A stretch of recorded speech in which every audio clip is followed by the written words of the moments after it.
Welcome to English Literature. Today's chapter is chapter 11 from Beehive. And today's chapter is If I Were You by Douglas James. For any piece of art, it's very important to know about the creator. James W. Jim Douglas is an American author, activist, Christian theologian, and investigative journalist. He is a graduate of Santa Clara. He was born on 1937, still alive, doing good.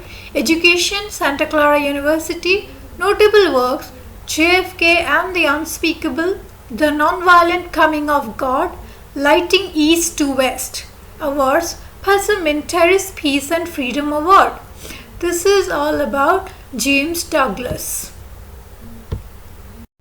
Let's see the introduction. If I Were You by James Douglas was published in the year 1979. It is a well-known play famous for its witty dialogue and suspenseful plot. The play features Gerard, a playwright who is confronted by an intruder who intends to kill him and assume his identity as the police are hunting him.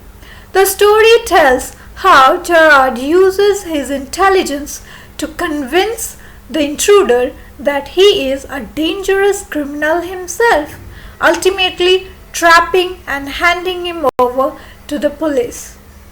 The central idea, it is very important to know about the theme related to any chapter. The play, If I Were You, shows how intelligence, presence of mind, and cleverness can overcome brute force, allowing one to escape danger and outwit even cunning criminals.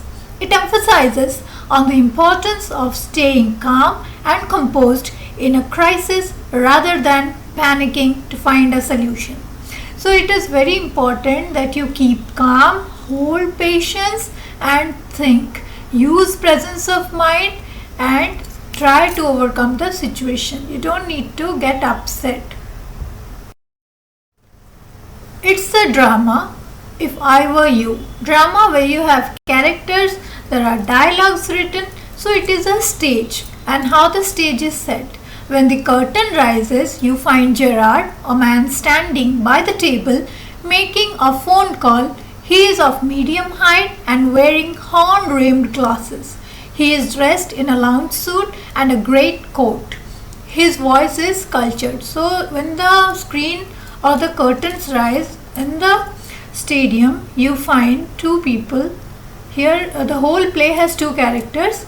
On the opening scene, you have one person standing there near a table making a phone call, and the name of the person or the character is Gerard. Now Gerard speaks. Well, tell him to phone up directly. I must know. Oh yes, I expect I'll still be there, but you mustn't count on that.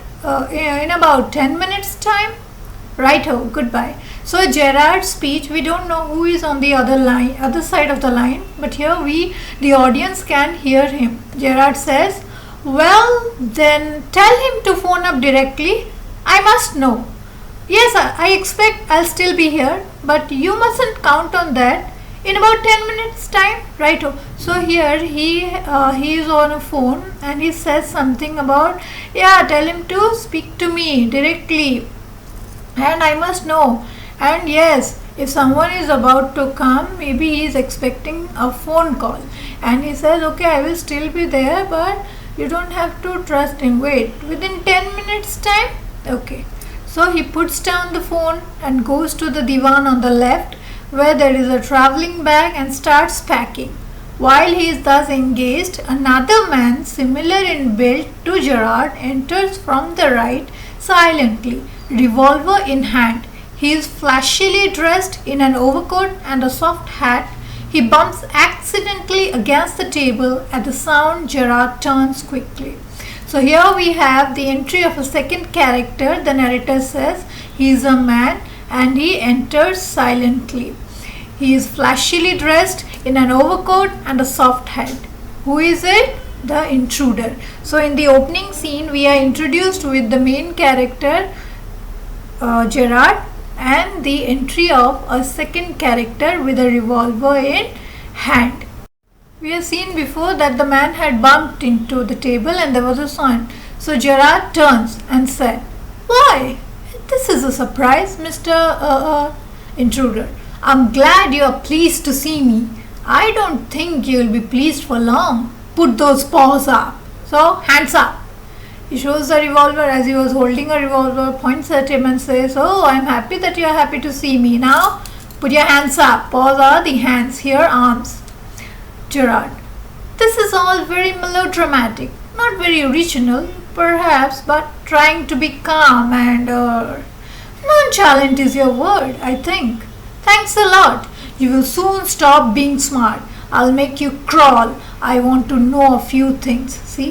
So he said, "Okay, so you want the thief, the intruder." He is very shocked and he said, "Oh, you're trying to be calm." Gerard said, "No, not calm actually. I'm nonchalant about it." So I think that is the word you are looking for. So Gerard said that, "I think you want to say the word nonchalant. That is, I'm indifferent of your presence. I'm not showing any reaction. I'm cool. I'm calm." So the intruder says, "Thanks a lot. You will soon stop being smart. I'll make you crawl. I want to know a few things." See? So the intruder becomes upset and he says, "Oh, thank you for correcting me. But your smartness will not last long. I'll make you crawl. You will beg for your life. I just want to know a few things. So I have some questions. Answer." Now, as we read further in the play, we'll find that Gerard is not at all scared or nervous, but the dialogues flow easily, comfortably. He is very patient and calm. When the intruder says, "See, I'll make you crawl," the threatening part, Gerard, look at the answer, how he handles. He says, "Anything you like. I know all the answers. Before we begin, I should like to change my position. You may be comfortable, but I'm not." If you remember, he was standing packing when the intruder came. So Gerard said, "See, I'm not very comfortable. I have to take a comfortable position and I'm ready to answer all your questions." Intruder: "Sit down there and no funny business." So the intruder motions or goes to the chair, seats himself on the divan by the back. He sits. Then the intruder continues, "Now then, we'll have a nice little talk about yourself." So the intruder asks Gerard to sit down and he also goes to a chair, the divan, and sits. Now they both are seated. And the intruder says, "Now then, we'll have a nice little talk about yourself." So the intruder asks Gerard to speak about himself, or he has some questions about Gerard. Gerard answers, "At last, a sympathetic audience. I'll tell you the story of my life. How as a child I was stolen by the gypsies, and why at the age of 32 I find myself in my lonely Essex cottage. How," and he continues when the intruder interrupts. "Keep it to yourself. Just answer my questions. You live here alone? Well, do you?" So Gerard, see, I have already told you, Gerard is very composed, very calm, and says, "Okay, you have questions about myself? So let me tell you how the story of my life. How as a child I got stolen by the gypsies, and why at the age of 32 still I'm alone." So which proves he's not married and he is alone in that cottage. Intruder says, "Keep it to yourself, so stop it. Just answer my questions. I have some questions for you. You answer them. You live here alone? Well, do you?" "I'm sorry. I thought you were telling me, not asking me." A question of inflection. "Your voice is unfamiliar."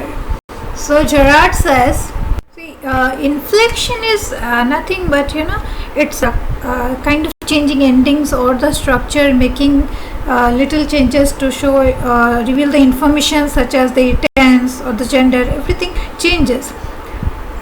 Here you see, inflection is voice refers to the loudness or the way you speak. For example, if it is a spoken performance, it is generally not considered a direct, that is meaning in literature, unless you analyze the performance of text spoken. Grammatical meaning of inflection is common and directly applies to the words on the page. For example, here in the question, when intruder says, "You live here alone," it's more of a statement than interrogative, that is, than an interrogation. So he is more of making a statement than asking, "Well, do you?" The second half is the question. So Gerard here, he is mocking the intruder and says, "Oh, I'm sorry, I thought you were telling me, not asking," because he says, "You live here alone." So Gerard takes a dig at him and says, "Okay, I thought you were telling, not asking me." He is simply mocking the intruder. Every step you can see how calm he is. Intruder with emphasis says, "Do you live here alone?" Gerard, "And if I don't answer?" See the tone. Gerard is so composed and he continues the joke. He says, "Okay, you ask, if I don't answer, then what? You have got enough sense not to want to get hurt." I think good sense is shown more in the ability to avoid pain than the mere desire to do so. What do you think, Mr. Never mind my name, I like yours better, Mr. Gerard. What are your Christian names? So, see, defense is the best attack, everybody says. So Gerard also points out that, okay, you say if I'm sensible enough, I will answer so that you won't hurt me. But I think sensibly, if you say, shown more in the ability to avoid pain than in the mere desire to do so. So I think defense is the best attack. So I think I should avoid than getting hurt. So, "Oh, what's your name?" And the intruder says, "No, you don't have to know my name. I like your name." The topic itself is the name of the chapter, "If I Were You." So the intruder says, "I like your name better, Mr. Gerard. What are your Christian names?" So what's your full name? Vincent Charles. Do you run a car? No. So here the intruder had already made himself clear that he has a few questions and Gerard would answer. Gerard agrees, though in a mocking way. And the intruder's first question was, "Do you live here alone?" And Gerard says, "Yes." And the intruder's second one is, "Okay, what's your full name or Christian name?" Gerard answers, "Vincent Charles." Third one, "Do you run a car?" Gerard, "No."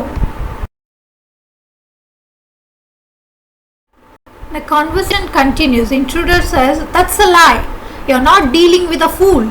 I'm as smart as you are, smarter. And I know you run a car. Better be careful, wise guy." See, this line proves that the intruder has a little knowledge about him. So when Gerard says, "No, I don't know how to run a car," intruder points out, "Oh, that's a lie. You're not dealing with a fool. So you can't outsmart me. I'm not a fool. I'm as smart as you are and smarter. So I'm smarter than you. And I know you run a car. Better be careful, wise guy." So he again says, "See, be cautious. Don't mess." Gerard, "Are you American or is it that merely a clever imitation?" Again, it's mockery which proves, Gerard, maybe when you have someone unexpected, an unexpected visitor, you might be scared.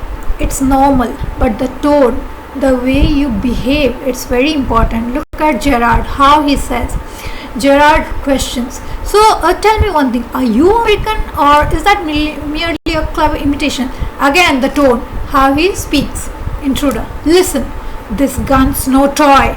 I can hurt you without killing you and still get my answer. So see, I'm simply asking you, but if you want, I can hurt you too. I have a gun and it's no toy. It's real." Gerard, "Of course, if you put it like that, I'll be glad to assist you. I do possess a car and it's in the garage around the corner." So, okay, if you want the answers, yes, I have a car and it is around the corner. It's close by. Intruder, "That's better. Do people often come out here?" Gerard, "Well, very rarely. Surprisingly, few people take the trouble to visit me. There's the baker and the greengrocer, of course, and then there's the milkman, quite charming, but no one so interesting as yourself." So Gerard says that, "Oh, see, I don't get many visitors. I just have the baker, the greengrocer, the milkman, but you're the most interesting person to meet me ever." Intruder, "I happen to know that you never see tradespeople, that is businessman. Nobody comes here with business. So the intruder has had some information about Gerard before entering the house. Gerard says, "Oh, you seem to have taken a considerable amount of trouble since you know so much about me. Won't you say something about yourself? You have been so modest." Now Gerard says, "Okay, see, so I realize you have got information, you have collected knowledge about me. So tell me, you know so many things about me. Won't you tell me a little about yourself?" And the conversation continues. Always remember, it is on a stage. Intruder: "I could tell you plenty. You think you are smart, but I'm the top of the class round here. I have got brains and I use them. That's how I have got where I have." So, you want to know about me? I have a lot of things about myself. And you think you're smart? But I am smarter. I have got intelligence. I'm clever enough and I know how to use. That is why I have reached this position where I have. That is how I entered your house, Gerard. And where precisely have you got? So Gerard again said, "Oh, you say you have got somewhere. So tell me, where exactly have you got?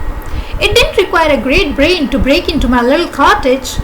So Gerard says, "Oh, you think you have entered my house and you have done a very great job."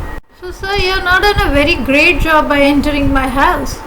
When you know why I have broken into your little cottage, you'll be surprised, and it won't be a pleasant surprise. I have entered your house, and when you will realize why I have chosen this house, you will be surprised. With you figuring so largely in it, that is understandable. By the way, what particular line of crime do you embrace, or are you a specialist? So Gerard said, "Okay, tell me, what is your line of crime?" So you specialize in a particular field, like robbery or any other field, or are you simply a specialist in a particular field? You don't enter houses, rob people, or do you have a particular field? Intruder: "My specialist, jewel robbery. So jewelry, that is my specialty. I get into houses, I steal jewels. Your car will do me a treat. It's certainly a dandy bus." "I'm sure you have a very fashionable and a really fashionable, expensive, excellent car." Gerard: "I'm afraid jewels are few and far between in the world for sex. So are the cops. I can retire here nicely for a little while." "Yes, you are correct. And so is the police department. I can stay here for a little while. And it won't be a difference. I won't be at a threat of being caught. I will live a nice life here." "You mean to live me? A trifle sudden, isn't it? You have not been invited." So, okay, wait a minute.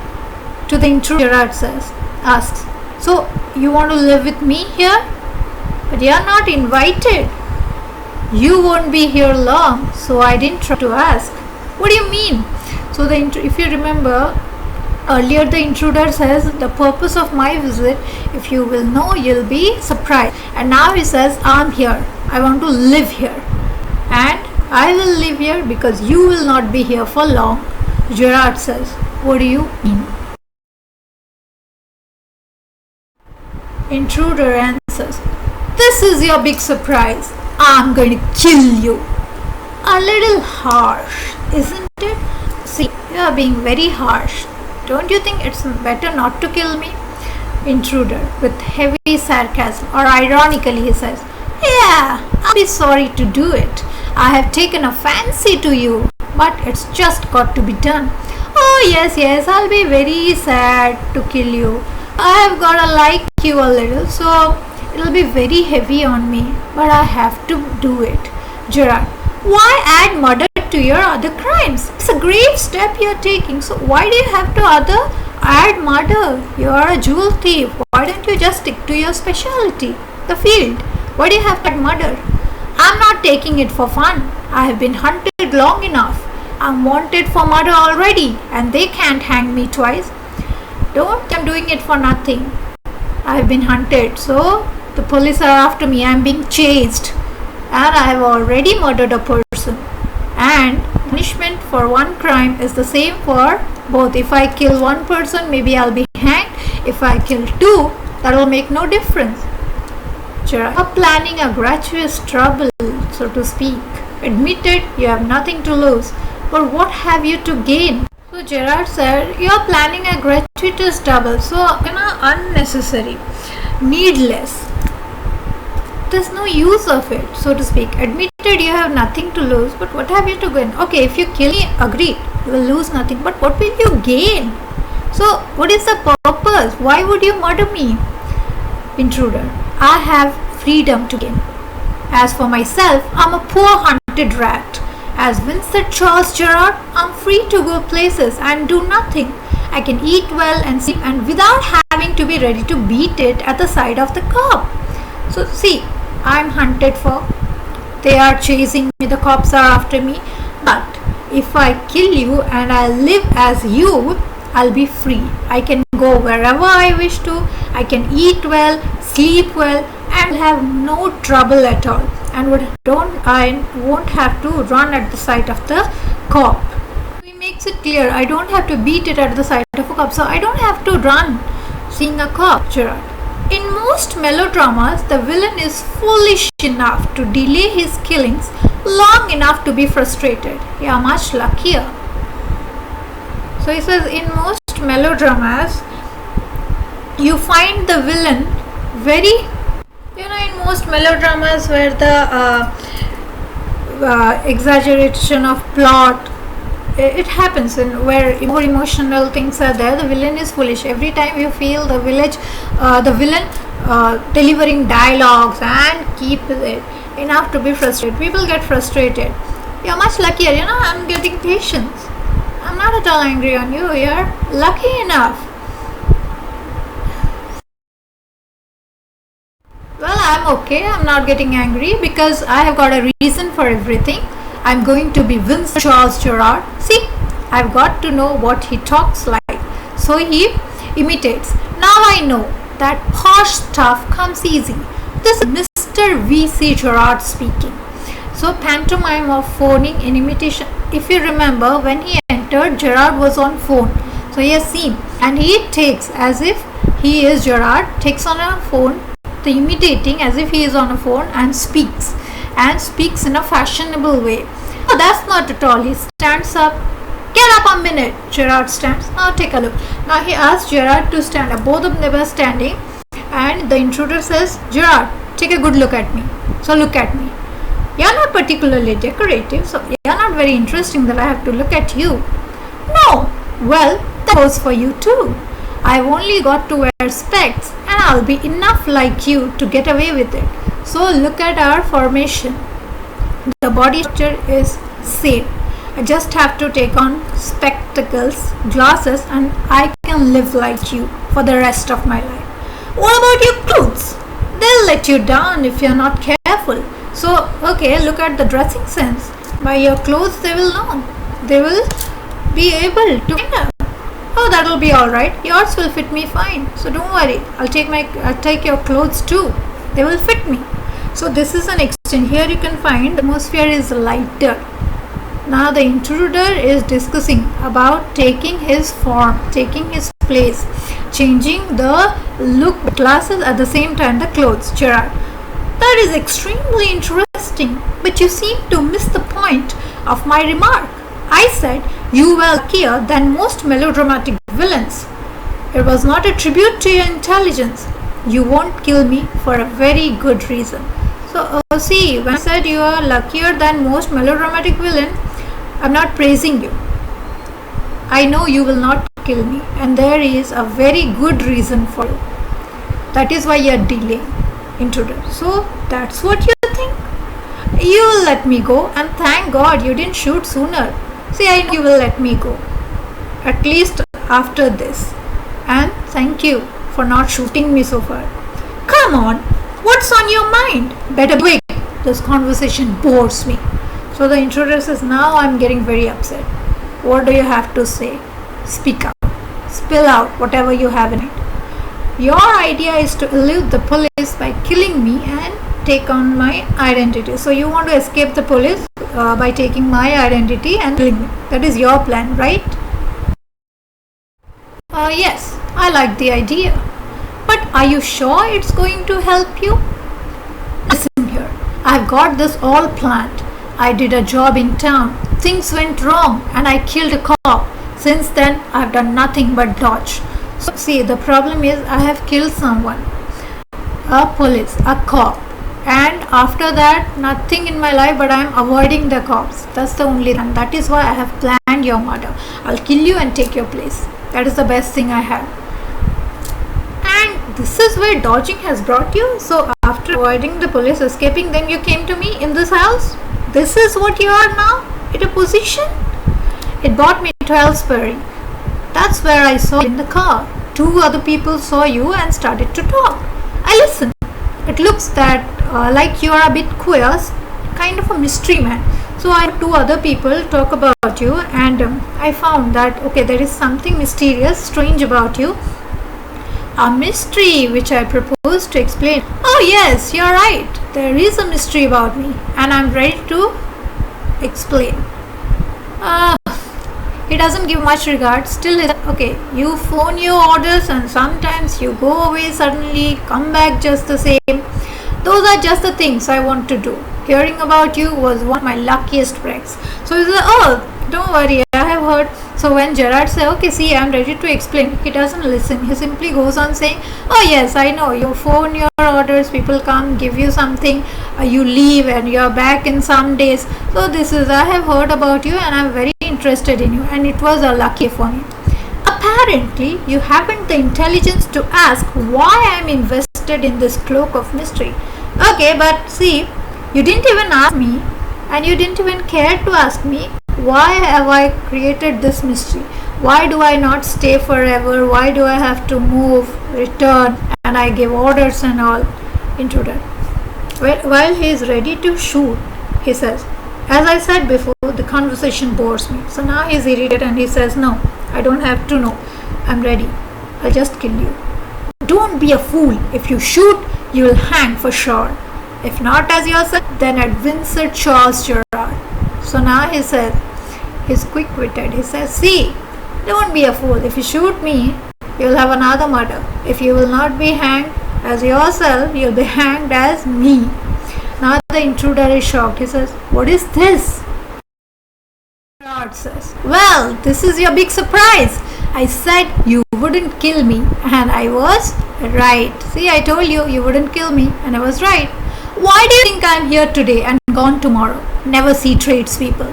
You say my habits would suit you. You're a crook. Do you think I'm a Sunday school teacher? Game's up as far as I'm concerned. Things went wrong with me. I said it with bullets and got away. Unfortunately, they got one of my men and found things the fool should have burnt. Tonight, I'm expecting trouble. My bag's packed, ready to clear off. There it is. So Gerard said, see, this is your surprise. I knew you wouldn't kill me, and I was right. After you listen to what I have to say, what do you think? Why I am not permanently staying? Why do I never see people? You think I'm a honest man? A Sunday school teacher? A preacher? A pastor? Very honest? Oh, come on. I'm nothing of such. Things went wrong with me. So there was something wrong. I had to use a gun and I ran away. But one of my men got caught and he had some documents or certain things he should have burnt. He didn't burn it. So he is caught. And now they know about me. Tonight I'm expecting trouble. And I'm very sure tonight something wrong is going to happen. So I have already packed my bag and I'm ready to go out of here. Intruder. It's a bag, alright. And this is a gun, alright. What's all this? So fine, that's a bag, but this is a gun. Now tell me, Gerard. That's a disguise outfit, false mustaches and whatnot. Now do you believe me? So he says, oh, don't worry, this is all disguise. So this is not my real look. There's mustache and all everything. Now do you believe me? Intruder. Now he is thoughtful and he says, I don't know. So now he is confused. Gerard. For God's sakes, clear the muddled head of yours and let's go.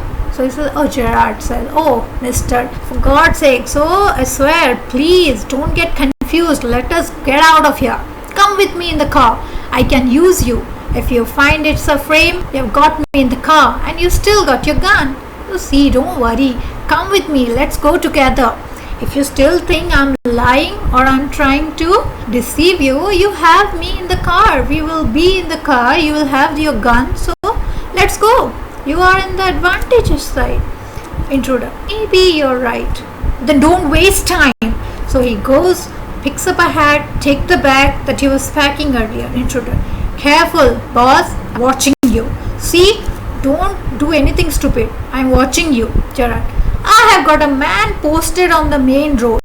He'll ring up if he sees police. But I don't want to leave. Now the bell rings. Come on. They are after us. Through here, straight to the garage. So Gerard says, see, I have got a man posted on the main road. So as we move, we'll see a man there. I have my man there. He will ring up if he sees. And I have told him to call me if he sees the police. But I don't want to leave.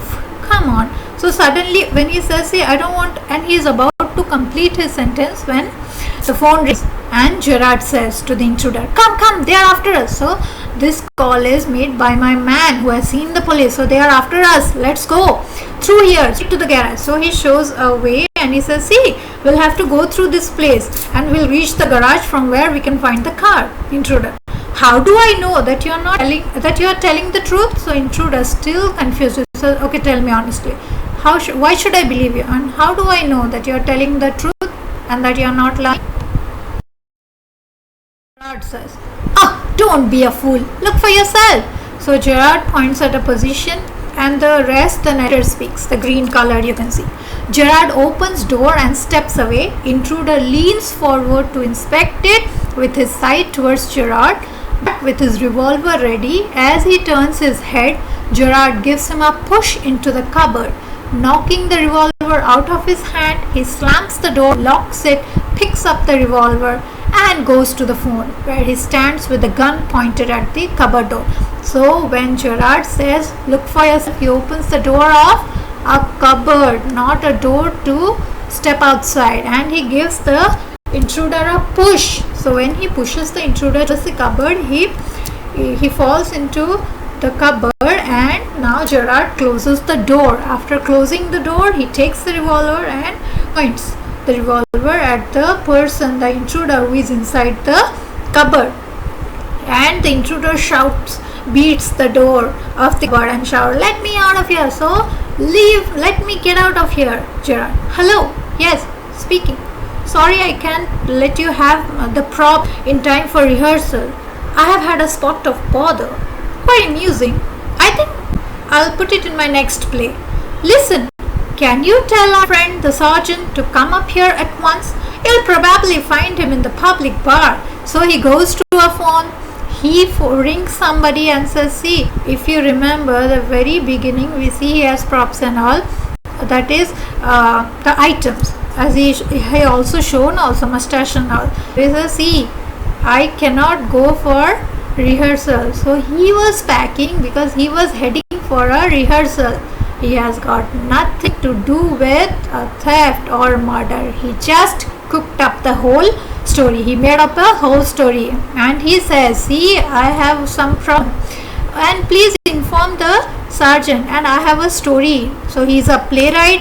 He writes plays, he performs, and he says, the next play I make, add the story. And he also tells the person on the other side of the phone to inform the sergeant to come. So to inform the sergeant to come to his house. And he also says that the sergeant could be found in the bar. So this is all the story. It's time for the word meanings. Intruder, a person who intrudes especially into a building with criminal intent. Pause. Here, hands. Melodramatic. Excessive emotions than are required for the situation. Nonchalant. Not showing anxiety, interest or enthusiasm. Gypsies are nomads. Inflection is a change in the modulation of voice. Dandy is stylish, fashionable. Gratuitous double is done without reason. To beat it is to leave immediately. Posh is rich, showy. Pantomime is to mime or copy someone. Tribute, to show gratitude. respect or admiration for someone or something. Elude is to escape, dodge, to avoid someone. Here, the police. Invested in means taken up or adopted. Cloak is a cape or robe. Sunday school teacher means it is used to indicate an honest man. Disguises to give a different appearance in order to hide one's identity. Muddled head is confused mind. Frame, falsely claim. Props, things used by actors to change appearance. Spot of bother, something that causes inconvenience or trouble. Queer is strange. So through the story and the drama portrays very clearly the message that with intelligence, patience and just a bit of presence of mind, we can find solution to all our problems without having any fear. Just face the problem with a perfect attitude. Thank you for watching. For more such videos, keep watching the channel.